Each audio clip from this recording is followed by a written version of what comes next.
Movie की शुरुआत होती है 2009-2010 में। प्रेसिडेंट और दुनिया के टॉप लीडर्स चुपके से एक मेगा प्रोजेक्ट शुरू कर देते हैं। प्लान ये होता है कि हिमालय की पहाड़ों में 9 बड़े आर्क बनाए जाएं, जैसे इंसानी नवाज आर्क्स। इनमें लोग और दुनिया के इम्पोर्टेड चीज़ें जैसे मोनालिसा, ताजमहल की फाइल्स, हेरिटेज वगैरह सेव की जाएं। पर सबको जगह नहीं मिलती, सिर्फ कुछ सिलेक्टेड लोगों को। बाकी लोगों के लिए यूरो 1 का भाई तेजिन आर्क प्रोजेक्ट में काम करता है। 2011 तक आर्क बन रहे होते हैं।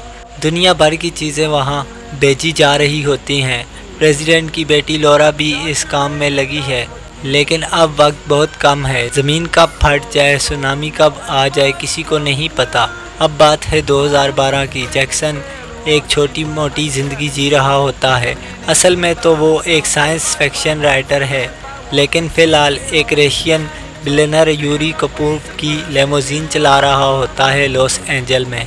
उसका परिवार उसकी एक्स बीवी केट और 2 बच्चे नोआ और लिली अब केट के नए बॉयफ्रेंड गॉर्डन के साथ रहते होते हैं, जो एक प्लास्टिक सर्जन है। एक दिन जैक्सन अपने बच्चों को ले जाता है कैंपिंग के लिए येलोस्टोन नेशनल पार्क। आर्मी उन्हें एड्रीन के पास ले जाती है, जो जैक्सन को पहचान लेता है क्योंकि उसने एक बुक लिखी थी, फेयरवेल एटलांटिस। मिलिट्री उन्हें छोड़ देती है। उसी पार्क में वो चार्लिस्ट फोर्स से मिलते हैं, एक थोड़ा पागल सा रेडियो होस्ट जो येलोस्टोन में ही। उनका कैलेंडर 11 अगस्त 3114 BC से चालू होता था, और जब वो 13.0 पे पहुंचता था, जो 21 दिसंबर 2012 होता है, तो लोग समझने लगेंगे कि शायद उस दिन दुनिया ख़त्म हो जाए।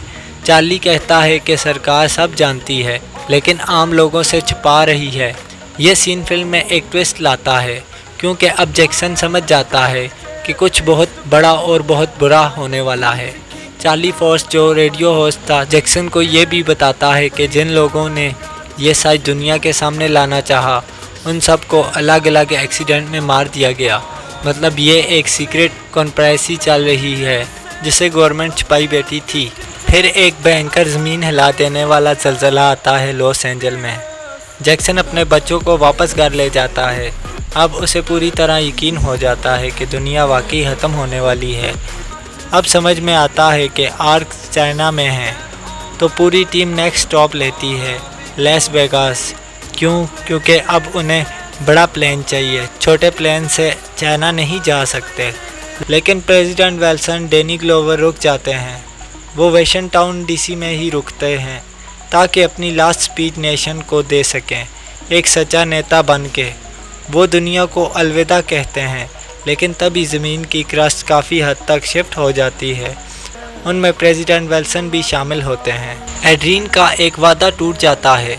उसने इंडिया वाले अपने साइंटिस्ट दोस्त सेटनम और उसकी वाइफ अपार्ना को एविक्यूएट करने का वादा किया था, लेकिन हेलीकॉप्टर कभी आया ही नहीं। सेटनम अपने परिवार के साथ येलोस्टोन में ही डिसास्टर में मर जाता है। एड्रीन इस बात से अंदर से टूट जाता है। एड्रीन के पिताजी हैरी भी एक कर्स शिप में होते हैं, म्यूजिक बजाते हैं, लेकिन एक मेगा सुनामी आता है, कर्स शिप को पलट देता है और सब लोग इंक्लूडिंग के साथ उसमें मर जाते हैं। एड्रीन हेल्पलेस फील करता है, उसका अपना परिवार भी गया। पॉलिटिकल ड्रामा भी चालू हो जाता है। प्रेसिडेंट, वाइस प्रेसिडेंट और स्पीकर ऑफ द हाउस सब 22 दिन बाद पानी धीरे धीरे कम होने लगता है। आर्क अब Cape of Good Hope South Africa की तरफ जा रहे होते हैं, जहां ड्रैंकिंग ब्रेक माउंटेन रेंज अब समुंदर से ऊपर आ चुकी होती हैं। नई ज़िंदगी शुरू होती है। एड्रीन और लॉरा विल्सन एक दूसरे के करीब आ जाते हैं, और जैक्सन और केट अपने रिश्तों को फिर से जीने लगते हैं, और उम्मीद उससे भी ज़्यादा ताकतवर होती है।